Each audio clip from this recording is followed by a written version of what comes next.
So ఈరోజు మనము శ్రీల ప్రభుపాద వారిచే వచించబడినటువంటి చైతన్య చరితామృతం నిజానికి కృష్ణదాస్ కవిరాజుల గోస్వాములచే ప్రకటన చేయబడింది. చైతన్య ప్రభుపాదుల వారు దీన్ని వారికి అనువదించి ఇచ్చారు ఆంగ్లంలోకి. దాంట్లో ఆదిలీల మొదటి అధ్యాయము 13వ శ్లోకం నుంచి చర్చించే ప్రయత్నం చేస్తున్నాం.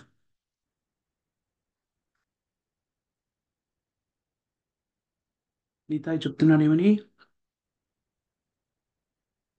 అద్వైతాచార్యుని గురించి మనం చర్చించుకున్న పోయిన వారిని, అదే అద్వైతాచార్యుని గురించి ఇక్కడ చెప్పబడుతుంది. అద్వైతాచార్యుడు భక్తికి సంబంధించిన భావాన్ని వ్యక్తీకరిస్తాడు, భక్తి శాస్త్రాన్ని ప్రబోధిస్తారు. అందుకని ఆయన ఆచార్యుడు అన్నారు.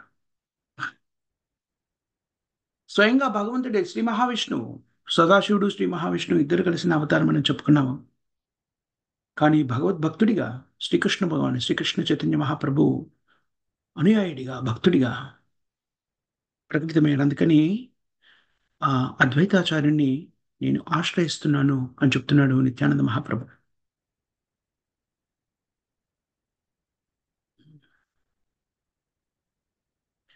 ద్వైతం హరినాద్వైతై ఆచార్యం భక్తి సంసనాత్ భక్తావతారం ఈశాం తాం అద్వైతాచార్యం ఆశ్రయే. మెల్లమెల్లిగా మనం గమనించినట్టయితే కృష్ణదాస కవిరాజు గోస్వాముల వారు క్రమ పద్ధతిలో తన వినమ్రమైనటువంటి నమస్సుమాంజల్ని గురువులకి భగవంతునికి సమర్పిస్తున్నాడు. శ్రీకృష్ణ చైతన్య ప్రభు నిత్యానంద శ్రీ అద్వైత. కృష్ణదాస్ కవిరాజు గోస్వాముల వారి ముందే చైతన్య మహాప్రభుకి, నిత్యానంద మహాప్రభుకి తన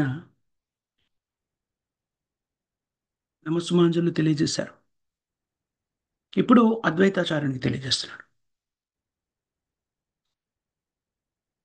అద్వైతం, ద్వైతము అంటే రెండు, అద్వైతము అంటే ఒకటి, తేడా లేనిది, భిన్నము కానిది. అద్వైతం మహావిష్ణువుకి భిన్నము కానటువంటిది, మహావిష్ణువు యొక్క విస్తార రూపము అని చెప్పని. అందుకని అతను విష్ణుతత్వము, తను విష్ణుతత్వము, జీవతత్వం కాదు. అందుకని అద్వైత, అద్వైతమచ్యుతమనాదిమనంత రూపం, ఆద్యం పురాణ పురుషం నవయవ్వనం చ. శ్రీకృష్ణుడికి అనంతమైనటువంటి విస్తార రూపాలున్నాయి. విస్తారము, విస్తార రూపానికి విస్తారము, విస్తార రూపానికి విస్తారము, ఆ విస్తార రూపానికి విస్తారము, ఆ విధంగా ఎన్నో అవతారాలు, అవతారాలకి అవతారాలు, అలా విస్తార రూపాలున్నాయి. అద్వైతాచార్యుడు కృష్ణుని యొక్క విస్తార రూపం మనం ఇంతకుముందే చెప్పుకున్నాం. అందుకని అతని అద్వైతము ఆచార్యం భక్తి సంశనాత్. ఆచార్యం భక్తి సంశనాత్. ఆచార్యుని యొక్క ఏకైక కార్యక్రమం ఏంటి? భక్తి ప్రచారంలో నిమగ్నమైన భక్తి శాస్త్రాన్ని జనులందరికీ అందించడం. ఆచార్యం మాం విజానీయాత్ నవమన్యేత కశ్చిత్. భగవంతునిచే చెప్పబడింది ఏమని? ఆచార్యుని స్వీకరించాలి అని శ్రీకృష్ణ భగవానుడు చెప్తాడు. ఆచార్యుడు అంటే భక్తి శాస్త్రాన్ని, భక్తి విధానాన్ని, భవదీయులు అంటే సామాన్యులందరికీ కూడాను, ఆశ్రయించిన వాళ్ళకి అందరికీ కూడా భక్తి శాస్త్రాన్ని ప్రబోధిస్తారు. భక్తి సంస్నాత్, భక్తి సంసానత్ అంటే విస్తృతంగా దాన్ని ప్రచారం చేయడం, స్ప్రెడింగ్, విస్తరింపచేయడం భక్తిని. వాళ్ళు ఏమంటారు? గోష్ఠానంద.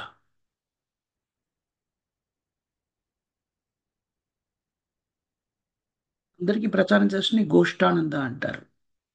అలా కాకుండా తనకు తాను కృష్ణ చైతన్యాన్ని పాటిస్తూ ఒక ప్రత్యేకంగా వ్యక్తిగతంగా ఒక చోట నియంకృతుడే, ఏకాంతంగా ఉండేటువంటి వ్యక్తిని ఓ చోట కూర్చొని ప్రశాంతంగా జపించడం అంతే మాత్రమే చేస్తున్నాడు. అలాంటి వ్యక్తి బాగుండదు కృష్ణ చైతన్యం స్వీకరించడానికి. కానీ కానీ అలాంటి వ్యక్తిని ఆచార్యుడు అన్నారు. ఆచార్య అంటే భగవద్భక్తిని ప్రచారం చేశాడు, గోష్ఠానంది. భజనానంది, గోష్ఠానంది. భజనానంది అంటే నామాన్ని జపిస్తూ హరికీర్తన చేయడం ద్వారా ఆనందాన్ని అనుభూతి చెందేవాడు. గోష్ఠానంది అంటే ఇతరులకు అందించడం ద్వారా ఆనందాన్ని పొందేవాడు. గోష్ఠానంది అంటే ఎవరైతే అందరికీ దీన్ని ప్రచారం చేసి భక్తుల్ని, భగవద్భక్తుల్ని పెంచాలి అనుకున్నాడు. గోష్ఠానంది. ఎవరైతే తనకు తానుగా పాటించడం ద్వారా సంతృప్తి చెందుతారో, నా కర్తవ్యాన్ని నన్ను నిర్వర్తించండి అనుకునేవారు. వాళ్ళని భజనానంది అంటారు. శిల ప్రభుపాదులు గారు చెప్తారు, వారి గురువు గారైనటువంటి భక్తి సిద్ధాంత సరస్వతి గోస్వామి గారు గోష్ఠానంది. ప్రభుపాదులు గారు స్వయంగా గోష్ఠానంది మనకి అవగతం అవుతోంది. వాళ్ళు భక్తుల్ని పెంచాలి అనుకున్నారు. దీని ప్రచారం ద్వారా ఎంతమంది ఎక్కువ భక్తుల్ని పెంచితే అంతగా కృష్ణుడిచే గుర్తింపబడతావు. బాహ్య ప్రపంచంతో మనకి సంబంధం లేదు. ఒకరు మెచ్చుకున్నారా, ఒకరు తిట్టారా, పెద్ద విశిష్టత కాదు.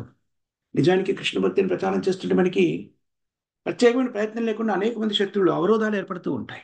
నిజానికి కృష్ణ భక్తిలో మనము ముందుకెళ్తున్నామా లేదా, కృష్ణ భక్తిని యథాతథంగా ప్రకటిస్తున్నామా లేదా అనడానికి నిదర్శనం ఏంటంటే దానికి అవరోధం, వ్యతిరేకత ఏర్పడింది అనుకోండి. ఓహో, నేను కృష్ణ భక్తిని చక్కగా వివరిస్తున్నాను అర్థం చేసుకోవచ్చు. వ్యతిరేకత ఏర్పడలేదనుకోండి, మనం చెప్తున్న దాంట్లో ఏదైనా దోషం ఉందా అని ఆలోచించాల్సినటువంటి పరిస్థితి. ఎందుకంటే ఈ మధ్యకాలంలో మనం చూస్తూ ఉంటాం, కృష్ణ భక్తిని ప్రచారం చేయడం కూడా ప్రభుజీ అలా చెప్పకూడదు, అలా చెప్పారనుకోండి ఎవరు రారు అని దాన్ని షుగర్ కోటింగ్ దాని మీదకి వెళ్ళి చిన్నపిల్లలకి చేదుమందుని ఇవ్వడానికి తల్లిదండ్రులు ఏం చేస్తారు, అది ఇవ్వలేకపోతే దాని మీద తీపి పదార్థాన్ని పూసేసి ఆ తీగా ఉంటుంది వేసుకోమంటారు కదా. ఉం. అలాగా ఎదుటివాడికి నచ్చేలా చేసి చెప్పడము మన తత్వం కాదు. యథాతథంగా చెప్పాలి. అందరూ స్వీకరించలేదా అది వాళ్ళ కర్మ. ఇది యథాతథంగా చెప్పకపోతే ఏమవుతుంది, తత్వము నీరుగారిపోతుంది. దీని ఆచార్యుడు అనేవాడు భక్తిని యథాతథంగా తెలియజేస్తాడు. ఆచార్యమా విజనీయత నవమన్యతే ఖర్చు. ఇంకని ప్రామాణికమైన ఆచరణని స్వీకరించినప్పుడు మాత్రమే భక్తి యోగంలో మనం ముందుకెళ్ళగలుగుతాం. భక్తి శాస్త్రాన్ని ఆచార్యుడు యథాతథంగా ప్రామాణికంగా ప్రకటితం చేస్తాడు. గోష్ఠానంది.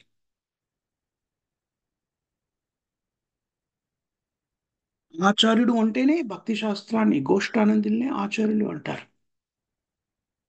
భజనానంది ఆచార్యుడు కాడు.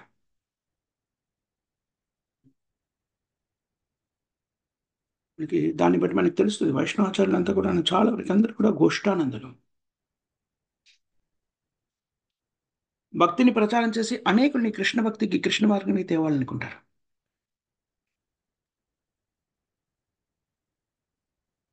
ఆ, ఎక్కువగా ప్రచారం చేసి కృష్ణ భక్తిని ప్రచారం చేస్తుంటే కృష్ణుడు మనం గుర్తిస్తూ ఉంటాడు.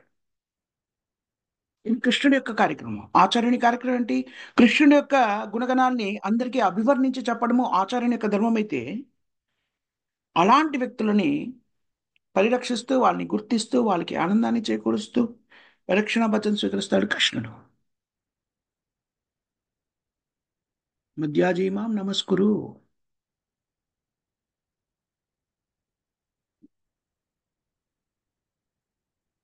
కృష్ణుడు వ్యక్తిగతంగా ప్రకటితమై భక్తి శాస్త్రాన్ని ప్రబోధించాడు. మన్మనాభమద్భక్తో మంజాజీమాం నమస్కురు. సర్వధర్మాన్ పరిత్యజ్య మామేకం శరణం వ్రజ.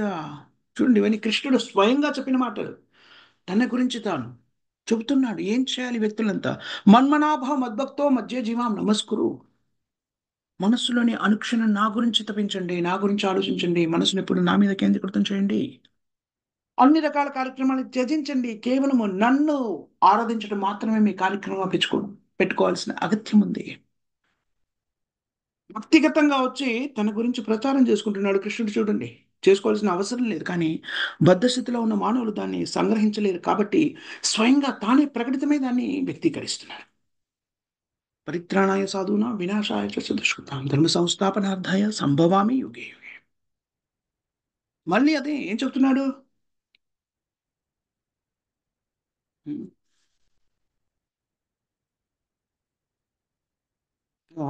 ప్రామాణికమైన భక్తులకి శ్రీకృష్ణుడు కృపని ప్రసాదిస్తాడు. ఎవరైతే కృష్ణ చైతన్యాన్ని ప్రబోధించాలి అని ప్రయత్నం చేస్తుంటారో వాళ్ళకి కృష్ణుడు ప్రత్యేకమైన కృపను అందజేస్తారు. అలా ప్రయత్నించే వ్యక్తులు ఆచార్యులు అని చెప్పబడతారు. ఎందుకంటే కృష్ణుడు ఏమంటున్నాడు, ఆచార్య అద్వైతం హరినా అద్వైతాత్. ఇక్కడ చెప్తున్నారు అద్వైతాచార్యుడు విష్ణుతత్వం, శ్రీ మహావిష్ణువు యొక్క విస్తార రూపం. కానీ ఎవరైనా ఆచార్యుడు. అలాంటి ఆచార్యుని ఇక్కడ అద్వైతాచార్యుని ఏమని చెప్తున్నాడు, భగవంతుడితో సమానుడు అని చెప్తున్నాడు. నిజంగా కూడా శ్రీ మహావిష్ణువు యొక్క విస్తార రూపం కాబట్టి భగవంతునితో సమానుడు. కానీ ఆచార్యులు ఎవరైనా కూడాను భగవంతునితో సమాన స్థాయిలో ఉన్నారు అని మనం గౌరవించాలి.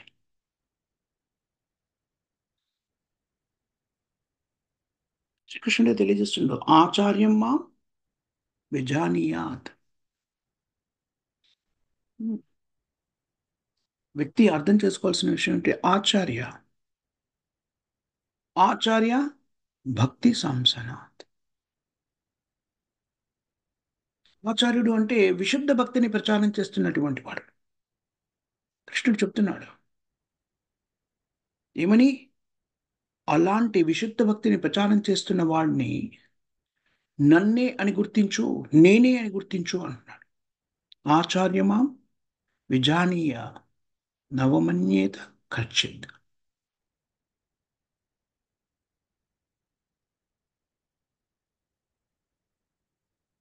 ఆచార్యుని ఎప్పుడు కూడా మనం ఆచార్యుడే కానీ కృష్ణునంత గొప్పవాడు కాదు అనకూడదు. ఎందుకంటే ఆచార్యుడు చెప్పే ప్రతిపదం కూడాను, ప్రామాణికమైన ఆచార్యుడు చెప్పే ప్రతిపదం కూడాను కృష్ణుడి యొక్క వాక్యం ఏంటిది. నా అవమన్యేత. ఆచార్యుణ్ణి ఆయన మామూలు వ్యక్తులే అనుకోకూడదు. అలా అనుకున్నాం అనుకోండి, ఆచార్యుని గౌరవించకపోతే మన ఆధ్యాత్మిక జీవనం నుంచి మనం కుంగిపోతాం. ఆచార్యమ్మ విజానీయాత్ నవమన్యతే కశ్చిత్. వేదశాస్త్రాల్లో కూడా ఇది చెప్పబడింది. యశదేవ పరాభక్తి యథాదేవ తథా గురు. ఉం?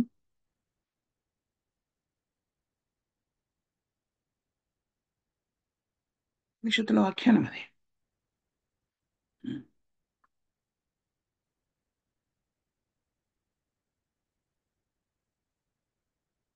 ఎవరికైనా సరే భగవంతుడి శ్రీకృష్ణుడి మీద పరిపూర్ణమైన విశ్వాసం కలగాలి అంటే గురువు మీద కూడా అలాంటి విశ్వాసం ఉండాలని శాస్త్రం చెబుతుంది. యశ ప్రసాదాత్ భగవత్ ప్రసాద యశ ప్రసాదాత్ నగతి కుతోపి. యశదేవ పరాభక్తి యథాదేవ తథా గురౌ. తస్సైత అదేంటి శ్లోకం ఎక్కడ నాకు తెలిసిన. యశదేవ పరాభక్తి యథాదేవ తథా గురౌ తస్సలితే కలిత ఖ్యార్థ. వేదశాస్త్రాల్ని ఇదే విషయాన్ని ప్రబోధిస్తున్నాయి.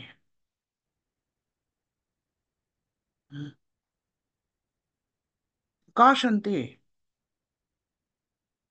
గురువు మీద పరిపూర్ణమైన విశ్వాసాన్ని కలిగి ఉండి గురువు యొక్క సూత్రాన్ని స్వీకరించడము, కృష్ణుడి యొక్క నామాన్ని జపించడము, పరిపూర్ణమైన భక్తియుక్త సేవను వ్యక్తమైనడము, ఈ రెండు సిద్ధాంతాల ద్వారా మనకు భగవద్భక్తి ప్రబోధించబడుతుంది.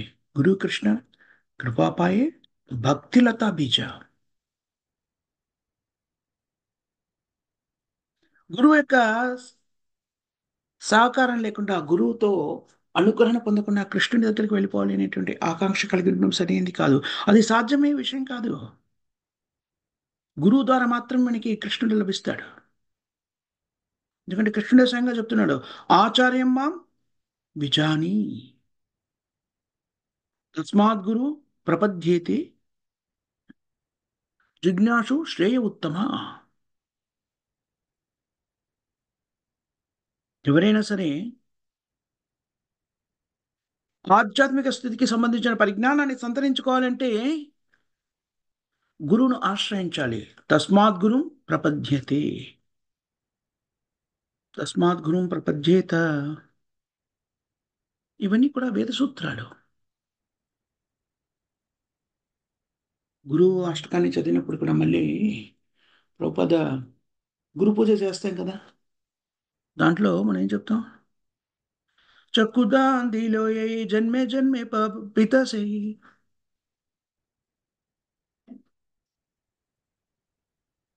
ఎవరైనా సరే గురువు కృప వల్ల మాత్రమే ఎలాంటి జ్ఞానచక్షుని తెచ్చుకోవడానికి ఆస్కారం ఏర్పడుతుంది. గురువు అంటే అజ్ఞానాంధకారంలో ఉన్న మనని జ్ఞానచక్షుల ద్వారా ప్రజ్వలింపజేస్తాడు. అజ్ఞానతిమిరాంధస్య రోజు చదువుకున్నాం కదా మనం. ఓం అజ్ఞానతిమిరాంధస్య జ్ఞానాంజన శలాకయ. నా కనులని నిజమైన పరిజ్ఞానాన్ని అందించి తెరిపించమని కోరుకుంటాము. గురు కృష్ణ కృపాయపాయ భక్తిలతాపిత. భక్తిలత, భక్తియుక్త సేవ. భక్తియుక్త సేవకి కావలసిన బీజము ఎక్కడి నుంచి లభిస్తుంది? పరంపరానుగతంగా గురువు ద్వారా లభిస్తుంది. ప్రామాణికమైన ఆచార్యుడి ద్వారా లభిస్తుంది. ఆ గురువు యొక్క సూచనని మనము పరిపూర్ణమైన విశ్వాసంతో స్వీకరించినప్పుడు కృష్ణుడు ఆనంద పరవశుడవుతాడు. విశ్వనాథ చక్రవర్తి ఠాకూర్ కూడా దాన్ని తెలియజేస్తారు. యశ యశ ప్రసాద భగవత్ ప్రసాద. ఇంకోసారి మళ్ళీ గురు గురువందనంలో కూడా అనానా కొరియామాని ఆశా నరోత్తమ దాస్ ఠాకూర్ చెప్తారు.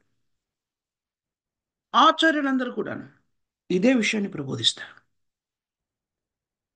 చూడు స్వయంగా చెప్తున్నాడు, ఆచార్యం మాం విజానీయాత్.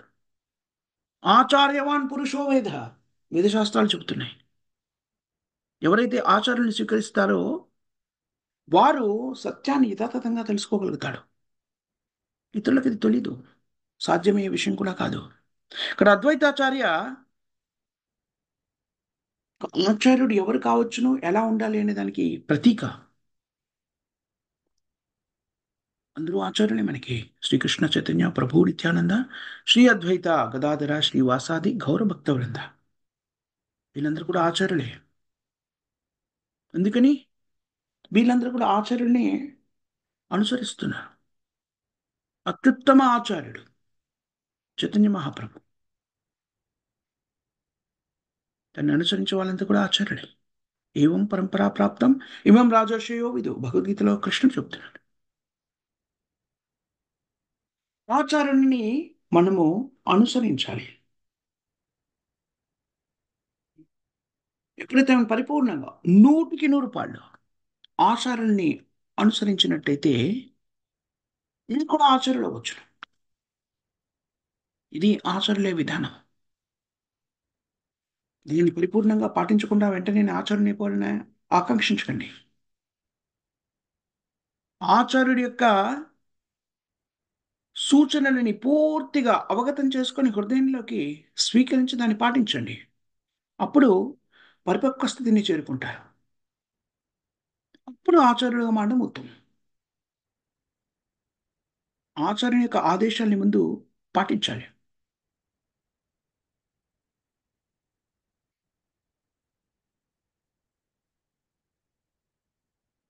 శ్రీ ప్రభుపాదులు గారు చెప్తారు, మీరందరినీ కూడా నేను ఆచార్యులు చేయాలనుకుంటున్నాను, అందరినీ కూడా ప్రచారం చేయమని చెప్తారు శ్రీల ప్రభుపాదులు. కానీ సంప్రదాయం ఏమిటి? గురువు భౌతిక శరీరంలో భౌతిక జగత్తులో ఉన్న వాళ్ళు కూడాను వారు కూడా తమకు తాము ఆచార్యులు కాకూడదు. పరిపూర్ణమైనటువంటి స్థితిని కలిగి ఉన్నా కూడాను గురువు భౌతిక జగత్తులో ఉన్నప్పుడు వాళ్ళందరినీ కూడా గురువు దగ్గరికి తీసుకెళ్ళాలి. ఇది సాంప్రదాయం. ఆ సాంప్రదాయాన్ని కూడాను పాటించలేని పరిస్థితిలో ఉన్నప్పుడు శ్రీల ప్రభుపాదులు వారు దాన్ని గ్రహించి ఏం చేశారు? ఓ అర్హత కలిగినటువంటి వ్యక్తులు ఎవరు లేరు, అందుకని శ్రీల ప్రభుపాదుల వారు భౌతిక జగత్తుని త్యాగం చేయడానికి ముందు ఒక ప్రత్యేకమైనటువంటి సూచనలు అందించారు. ఏమని? ప్రభుపాదుల వారికి తెలుసును, శాస్త్రంలో చెప్పబడింది, కృష్ణ చైతన్యం 10,000 సంవత్సరాలు మాత్రమే ఉండిపోతుంది, ఉంటుంది. దాంట్లో 550 సంవత్సరాలు పూర్తయింది. 550, 9,450 దాదాపు సంవత్సరాలు. ప్రభుపాదుల వారు ఏం చెప్పారు? లేని ఆచార్యుడిగా ఉంటారు. ఎందుకంటే అది ఆవశ్యకరం కూడా. ఎందుకనంటే అర్హత కలిగిన వ్యక్తులు లేరు. ఇంకా కలియుగం ముందుకెళ్తున్న కొద్దీ దిగజారిపోయిన స్థితిలో ఉంటారు. ప్రభుపాదులు ఎవరున్నప్పుడే ప్రభుపాదులని పక్కకు తోసేసి ఆచార్యులు అయిపోవాలని ప్రయత్నించిన వాళ్ళు ఉన్నారు. అందుకని ప్రభుపాదులు అనేక చోట్ల చెప్తారు. కొన్ని చోట్ల వ్యాఖ్యానం ఉంది. కిల్ గురు బికమ్ గురు. గురువుని సంహరించి గురువు అవుదామని, అది సరి అయిన పద్ధతి కాదు.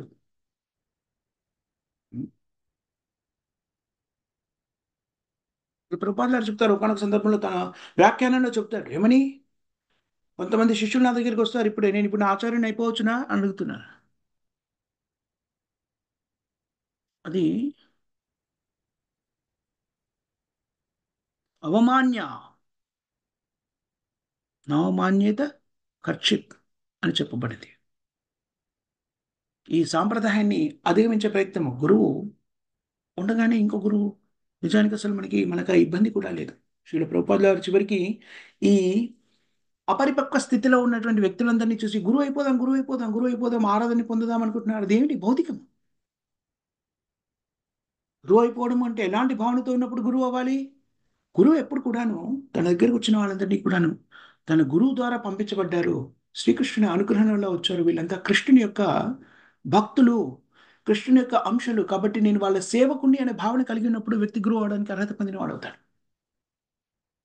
నేను సేవ చేయించుకోవాలి అనేటువంటి భావన ఉంటే గురువు అవడానికి అర్హత కలిగిన వాడు కాదు. ఆ భావనండి ప్రభుపాదుల గారు అందరిని చూడలేదు. అందుకని ఏం చేశారు ఆయన?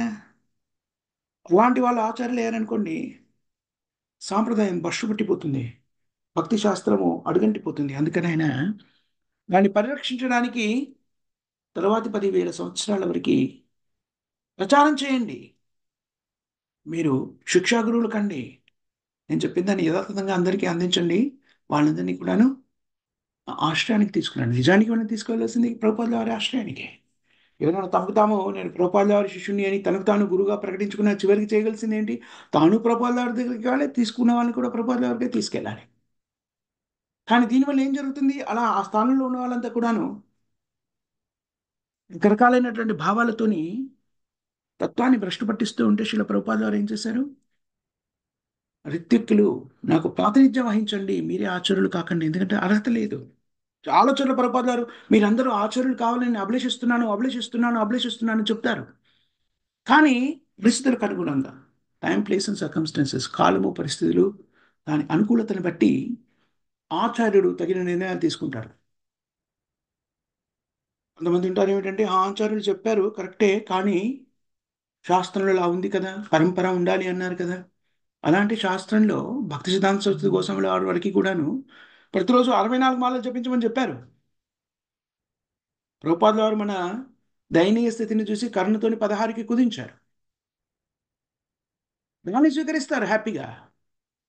ప్రభుపాదుల వారు ఇచ్చిన మరో సూత్రం ఏమిటి? మీరందరూ కూడాను నాకు ప్రాతినిధ్యం వహిస్తూ నన్ను గురువుగా పెట్టండి, అందరూ కూడా అభివృద్ధి పథంలోకి వస్తారు అని చెప్పారు. దాన్ని స్వీకరించడానికి వేదశాస్త్రం అలా చెప్పింది, ఇలా చెప్పింది. ప్రభుపాద గారు చెప్పారు బోలెడు చోట్ల మీరందరూ కూడా గురువులు కండి, అదే నేను ఆకాంక్షిస్తున్నాను. ప్రభు చైతన్య మహాప్రభు అదే ఆకాంక్షించారు అని చెప్పారు. కానీ ఏది అర్హత కలిగినటువంటి వ్యక్తులే లేరుగా. చివరికి ప్రభుపాదుల వారు తన వాక్యాలతోనే, తన నోటితోని, తన అనేక సందర్భాల్లో ఏమని చెప్పారు? గురువు ఉండగానే మేమే గురువులము అని ప్రతిపాదించకండి. అది సాంప్రదాయం కాదు. అలాంటి వ్యక్తులు ఆధ్యాత్మిక స్థలంలో దిగజారిపోతారు. కానీ గురు మహారాజ్ గురించి చెప్తాడు ప్రభుపాద గారు.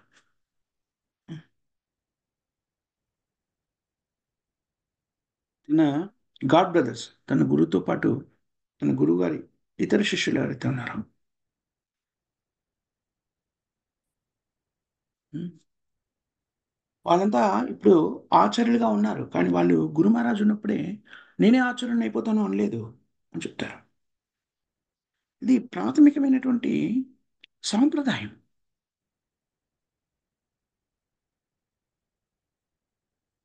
ఉమ్,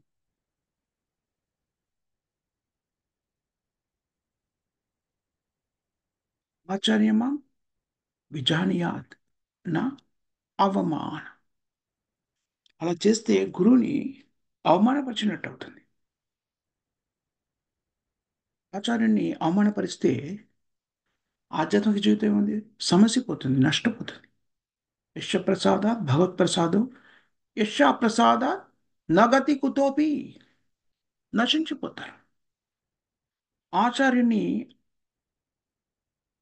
ఆవేదనకు గురి చేశామనుకోండి, ఆధ్యాత్మిక జీవనం ఫినిష్డ్. అందుకని చైతన్య మహాప్రభు ఏమని చెప్తున్నాడు ఆచార్యులందరికీ? నిత్యానంద మహాప్రభు, అద్వైతాచార్య, శ్రీవాస, గౌరభక్త బృంద, వాళ్ళందరూ కూడా చైతన్య మహాప్రభు యొక్క అనుజ్ఞని పాటిస్తారు. ఈ ఆచార్యుల యొక్క అడుగుజాడలో మనం నడుచుకునే ప్రయత్నించాలి. అప్పుడే మన జీవనము పరిపూర్ణమవుతుంది, పరిపక్వత చెందుతుంది. ఆచార్యుడిగా మారడం పెద్ద కష్టమైన విషయం కాదు. ముందుగా మీ గురువు గారికి, మీ ఆచార్యుడికి విశ్వాసపాత్రుడైన సేవకుడిగా మారాలి. గురువు ఏం చెప్పారో దాన్ని నిష్ఠగా పాటించాలి. ఆనందపరిచే ప్రయత్నం చేయాలి. కృష్ణ చైతన్యాన్ని ప్రచారం చేయాలి. అంతే. ఇది పెద్ద కష్టతరమైన విషయం కాదు. గురువు చెప్పినటువంటి సూచనల్ని నిష్ఠగా పాటించడం, కృష్ణ చైతన్యాన్ని ప్రచారం చేయడం, చైతన్య మహాప్రభు యొక్క నిర్దేశనం ఇది. అమారా ఆజ్ఞ గురు హాన తారా, ఏ ఈ దేశ యారాదేక తారేక కృష్ణ ఉపదేశ. అమారా ఆజ్ఞ గురు హాన తారా, ఏ ఈ దేశ యారాదేక తారేక కృష్ణ ఉపదేశ. నా ఆజ్ఞతో మీరంతా కూడా గురువులు కండి. ఈ ఆచార్యుల యొక్క పరంపరంగా అవగతమైనటువంటి ఆచార్య సాంప్రదాయాన్ని మనం పాటించినట్టయితే, దాన్ని పాటిస్తే కృష్ణ చైతన్యాన్ని ప్రబోధించినట్టయితే, యారేదేక తారేక కృష్ణ ఉపదేశ. రెండు రకాలైనటువంటి కృష్ణోపదేశాలు కృష్ణుడిచే ప్రబోధించబడింది, అది కృష్ణోపదేశం. కృష్ణుడి గురించి ప్రబోధించబడింది, అది కూడా కృష్ణోపదేశమే. కృష్ణశ్చ ఉపదేశ ఇది కృష్ణ ఉపదేశ.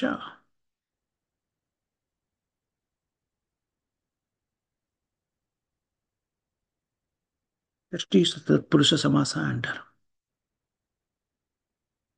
కృష్ణ ఉపదేశ, కృష్ణశ్చ ఉపదేశ ఇది కృష్ణ ఉపదేశ.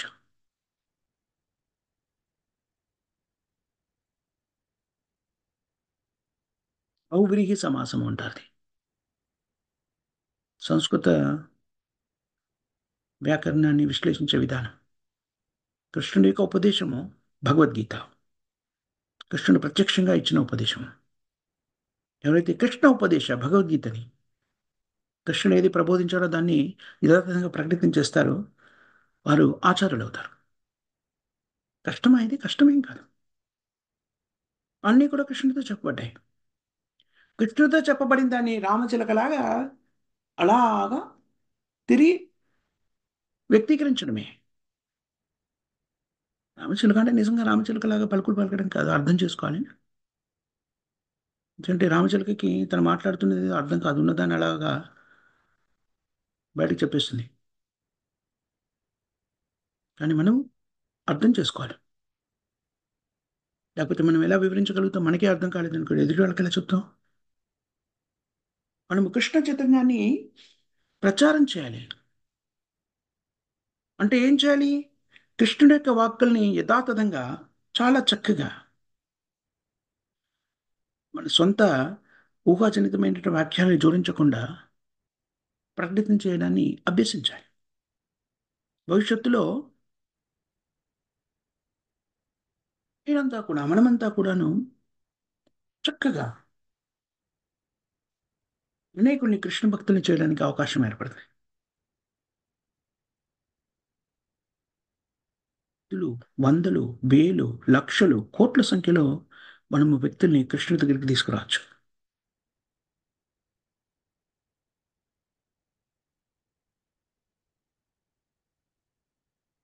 ఆచార్యులు ఆచార్యులకి కొదవేం లేదు. ప్రామాణికంగా ప్రబోధించినట్లయితే కృష్ణ చైతన్యాన్ని అతి సులభంగా బోధించవచ్చును, జనులు స్వీకరిస్తారు. అలాంటి సంస్థల్ని స్థాపించి దాని ద్వారా కృష్ణ చైతన్యాన్ని ప్రచురించాడు. విద్యాహంకారంతో గర్వాన్ని పెంపొందించుకుంటే ప్రయోజనం ఉండదు. గర్వాన్ని పెంచుకొని అలా చెప్పారు కానీ ఇప్పుడు అది కాదు, ఇప్పుడు నేను చెప్తున్నాను ఇది అన్నారు అనుకోండి, అయిపోయింది.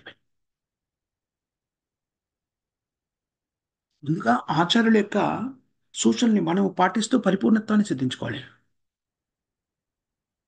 అప్పుడు మాయాదేవితో యుద్ధం చేయడం సులభతరం అవుతుంది. ఆచార్యుడు అంటే ఎవరు? మాయాదేవితో యుద్ధాన్ని ప్రకటించి ఉం, ముందుకు నడిచేవాడు. మాయాదేవి ఏం చెప్తుంది? ఓ, ఇంద్ర తృప్తి కోసం రా, ఇక్కడ అందమైన స్త్రీ ఉంది, ఇక్కడ చక్కని మత్తుపానీయం ఉంది, ఇక్కడ సిగరెట్లు ఉన్నాయి, ఇక్కడ ఇది ఉంది, ఇక్కడ జూదం ఆడతారు, ఇది ఇది అది అది. చాలా విస్తృతంగా దీన్ని ప్రచారం కూడా చేస్తారు కదా, టీవీలో, న్యూస్ పేపర్లలో, రేడియోలో. సిగరెట్లు, వైన్, స్త్రీ, ఉమ్, అర్ధనగ్న పూర్తి నగ్న దృశ్యాలతో.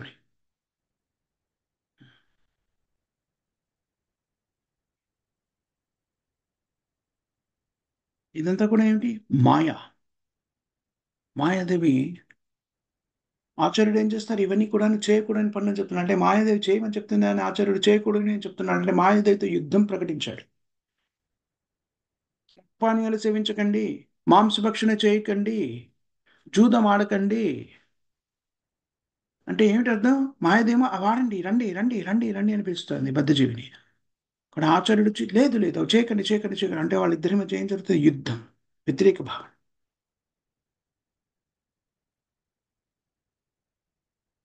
ఎందుకనంటే ఇది మాయాదేవితో యుద్ధం చేయడం ఎందుకు?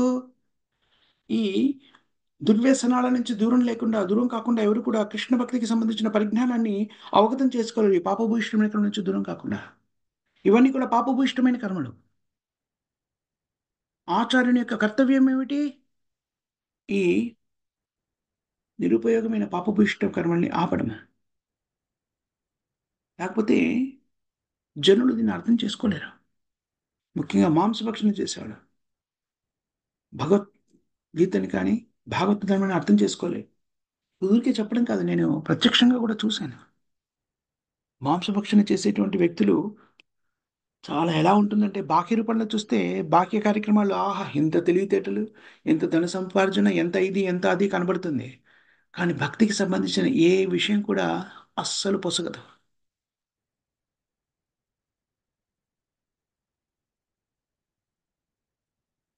నివృత్తతాచైర్ ఉపగీయమానా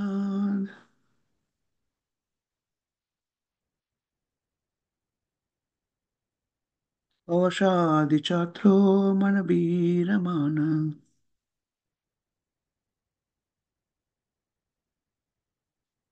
ఉత్తమ శ్లోక గుణైర్నరావాద్ పుమాన్ విరాజయతే పినపాశుగాత.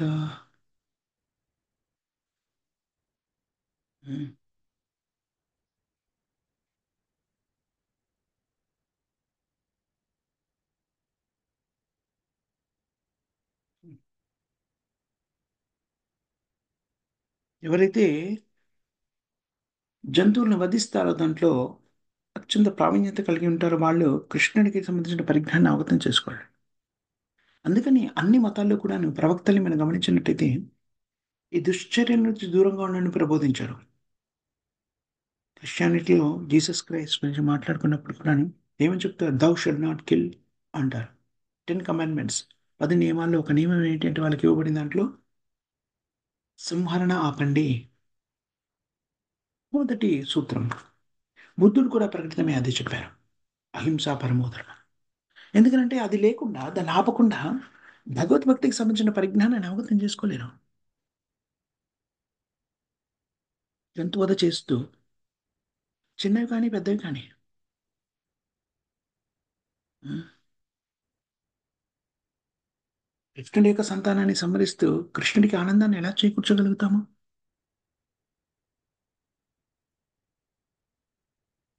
సంహరించడం ఎంతవరకు వెళ్తుంది అంటే, సంహారం చేసే వ్యక్తులు ఉన్మాదంతో ఒక్కోసారి తమ స్వంత పిల్లల్ని కూడా సంహరిస్తారు. అనేక పర్యాలు చూస్తాం కదా, మనం ఏమంటాము, సీరియల్ కిల్లర్స్ అని అదని. ఎందుకు చేస్తున్నావయ్యా, నువ్వు ఎందుకు చంపుతున్నావు? ఈ వ్యక్తి నీకు తెలియదు కదా. ఎవరు తెలియదు, వాళ్ళ రోడ్డు మీద వెళ్తున్నా టక్ అని షూట్ చేసి చంపేస్తాడు. లేకపోతే చాలా మంది గుమిగూడిన ప్రదేశాల్లోకి వెళ్ళిపోయి, ఓ ఏంటిది మిషన్ గన్ లాంటిది తీసుకొని tick tick tick tick tick tick tick ఇలా కొట్టేసి అలా తిప్పేసి అందరు చనిపోతుంటే ఆనందపడుతుంటాడు. ఎందుకురా చంపావు, వాళ్ళు ఎవరో పాపం తెలియదు కదా, నీకేం అన్యాయం చేశారు వాళ్ళు అని అడిగితే, నాకు తెలియదు, వాళ్ళు సంహరిస్తుంటే నాకు ఆనందం వస్తుంది అంటాడు వాడు. ఇంతటి క్రూరత్వమో చూడండి, కలియుగం యొక్క ప్రభావం.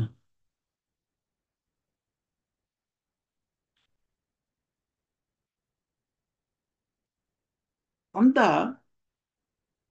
పిల్లలకు కూడా తల్లిదండ్రుల నుంచి రక్షణ లేనటువంటి పరిస్థితులు, భౌతిక నాగరికత ఎలా ఇటువైపు దారితీస్తుందో చూడండి. ప్రమాదకరమైనది. కలువు నష్ట దృశ అంటారు.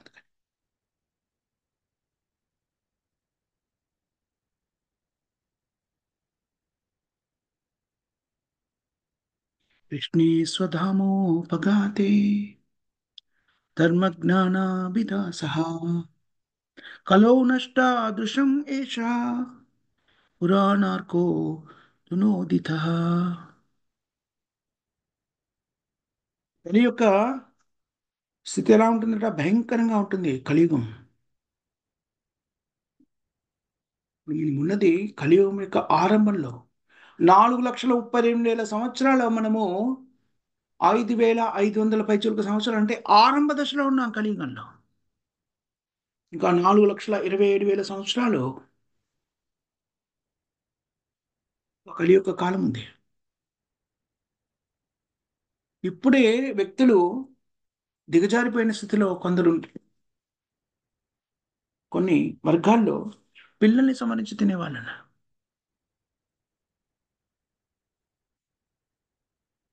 ఈ అంతానికి వచ్చేసరికి తినడానికి ఆహారం కూడా లభించదు. పాములు ఎలాగైతే గుడ్లు పెట్టి తమ పిల్లల్ని అదే తింటుందో అలాగ తినే స్థితికి వచ్చేస్తారట. అలాగే అనేక రకమైన జంతువులు ఉన్నాయి, తమ పిల్లల్ని అవే తినేస్తూ ఉంటాయి. అందుకని కలియుగంలో మళ్ళీ జన్మించాలని ప్రయత్నం చేయకండి. సుహృద్భావమైన పరిస్థితులు కాదు. ఇప్పుడు మనం వేదన అనుభవిస్తున్నాం అంటే ఇది కోటాను కోట్ల రేట్లు ఎక్కువ వేదన ఉంటుంది. అదొకసారి ఆలోచించామనుకోండి, ఉన్నవన్నీ కూడా వదిలేసి పూర్తిగా కృష్ణయుతాన్ని స్వీకరించాలనేటువంటి దృఢ సంకల్పం ఏర్పరచుకోవాలి. వెంటనే భగవద్ధామాన్ని చేరుకోవాలి, ఇక్కడ మళ్ళీ రాకూడదు. మరో జన్మ వరకు ఇంకా వెయిట్ చేయకండి. పర్వాలేదు కదా, ఇప్పుడు కృష్ణ భక్తిలో ఉన్నాం, అటు ఇటు అయినా పర్లేదు, మళ్ళీ జన్మ వస్తుంది మళ్ళీ. అమ్మో, ఇంకా చాలా ప్రమాదంగా ఉంటుంది. ఈ జన్మలోని కృష్ణయుతానికి సంబంధించిన కార్యక్రమాన్ని కూడా పూర్తి చేసుకోవాలి. భగవద్గీతలో చూపడినట్టుగా కృష్ణ చైతన్య కార్యక్రమం అంటే, కృష్ణ చైతన్యం అంటే కృష్ణుని యథాతథంగా అర్థం చేసుకోవడం. జన్మ కర్మ చ మే దివ్యం ఏవం యో విద్ధి తక్తాదేహం పునర్జన్మ నైతి మామేతి. ఎలా అర్థం చేసుకోవాలి, కృష్ణుడే స్వయంగా ప్రబోధిస్తున్నాడు మనకి. కృష్ణ చైతన్య కార్యక్రమాన్ని పూర్తి చేయడానికి ఇంకా మనకి ఎలాంటి ఇబ్బంది ఉంటుంది? ఉం? కృష్ణుడు స్వయంగా తనకు తాను వ్యక్తీకరిస్తున్నాడు. తానెవరు, మనం ఎవరు, కృష్ణ భక్తులు ఎలా ఉండాలి. ఇంకా కష్టం ఎక్కడుంది మనకి? కృష్ణుడు స్వయంగా భగవద్గీతలో తానే ప్రకటితమే చెప్పారు. తన ప్రామాణికమైనటువంటి ఆచార్యుల్ని మన దగ్గరికి పంపిస్తారు ప్రబోధించమని. కృష్ణుడు మన హృదయంలోనే పరమాత్మగా ఉండి దాన్ని ప్రబోధిస్తున్నాడు. నిజంగానే మనము దృఢ సంకల్పాన్ని కలిగి ఉన్నట్టయితే దాన్ని వినగలుగుతాం. తద్వారా కృష్ణుని యొక్క సూచనల జీవితంలోకి స్వీకరించగలుగుతాం, అంతర్గతంగా బాహ్యంగా. చిన్న ప్రభుపాదులు చెప్తారు, నేను నా పుస్తకాలు జీవించి ఉన్నాను. ఈ విధంగా పరిజ్ఞానాన్ని సంతరించుకొని కృష్ణ చైతన్యంలో జీవించాలి. తద్వారా మనము కృష్ణ చైతన్యంలో పరిపూర్ణం కావాలి. కష్టతరమైన విషయం కాదు. అతి సులభంగా దీన్ని మనం పాటించగలుగుతాం. కావలసింది ఏంటి? దృఢ సంకల్పము. అప్పుడు పరిపూర్ణ కృష్ణ చైతన్యం కావచ్చు. ఈ జీవితంలో పరిపక్వతను సిద్ధించుకొని జన్మమృతి జరావ చక్రం నుంచి బయటపడవచ్చు.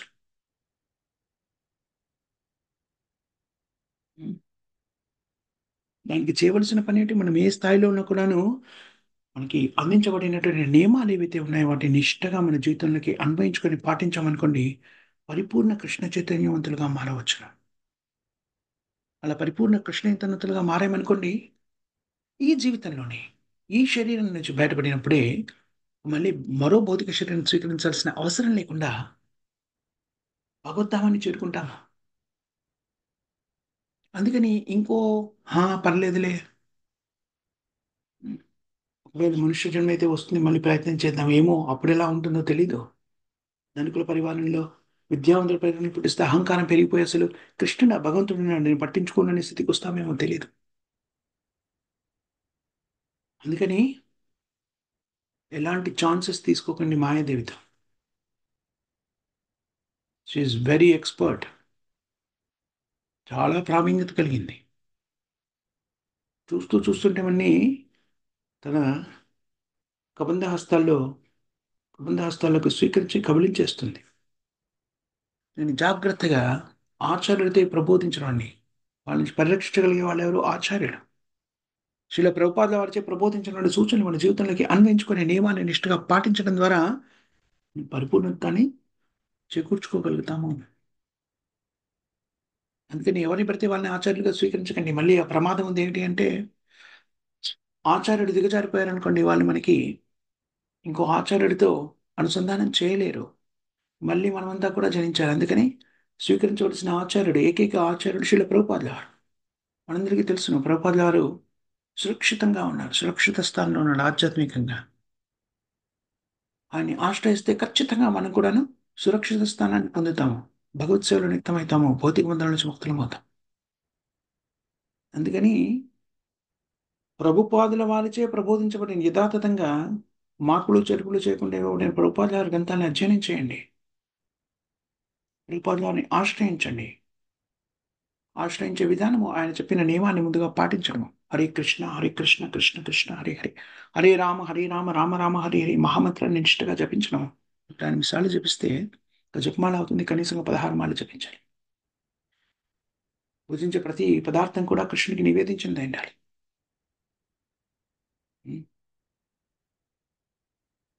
భక్తుల సాంగత్యంలో నిత్యం భాగవత సేవ, భగవద్గీత, భాగవతం, చైతన్య చరితామృతం చక్కగా అధ్యయనం చేయాలి. తద్వారా మనం ఈ భౌతిక ప్రపంచం యొక్క స్థితి నుంచి బయటపడి కృష్ణ చైతన్యంలో స్థిరంగా ఉండగలుగుతాం. ఇది మనం సంగ్రహించవలసిన ముఖ్యమైన సారాంశంగా పరిగణించవచ్చు నేనటి శ్లోకాల్లో. ఇక్కడ మనం పెద్ద మాతాజీస్ అండ్ ప్రభుజీస్ ఏమైనా క్వశ్చన్స్ కానీ, కామెంట్స్ కానీ, కరెక్షన్స్ కానీ ఉన్నాయా?